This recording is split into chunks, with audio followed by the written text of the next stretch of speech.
52 communes parcourues sur 77. 22 maires sont passés devant nos caméras.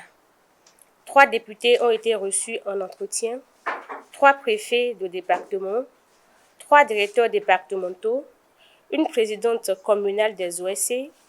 2 grands reportages ont été réalisés au cours du périple. C'est ce qu'il convient de retenir en termes de parcours de réalisation de la plus grande tournée médiatique béninoise dénommée Bénin Dabarou Tour 2024.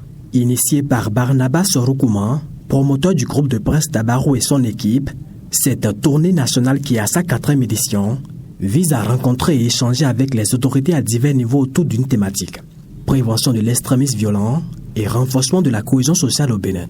Après un long périple, les membres de l'équipe ont dressé un bilan et ont exposé les raisons qui ont motivé le choix de ce thème à la faveur d'une conférence de presse tenue au siège du dit organe de presse ce mercredi 3 avril 2024. Depuis quelques années, le Bénin, notamment la partie septentrionale, fait face aux attaques des individus armés non identifiés. À certains endroits, des pertes en vies humaines ont été enregistrées ainsi que des dégâts matériels. Il ne fait l'ombre d'aucun doute que ces menaces terroristes aux multiples facettes ont des répercussions considérables sur le processus de développement politique, social et économique de ces communes.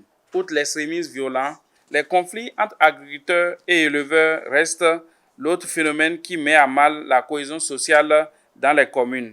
Au cours de cette tournée, des communes du Bénin du nord au sud, de l'est à l'ouest, des pistes de solutions favorables à la prévention de l'extrémisme violent et au renforcement de la cohésion sociale ont été proposées.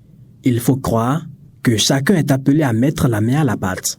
Dans le cadre de la prévention de ces phénomènes, les professionnels des médias ont, tout comme les autres acteurs de la société, une grande responsabilité à jouer. Il y va du vivre ensemble et du bien-être des populations. Plusieurs maires ont encouragé les populations à participer à la coproduction de la sécurité, à donner l'information aux forces de l'ordre et de défense.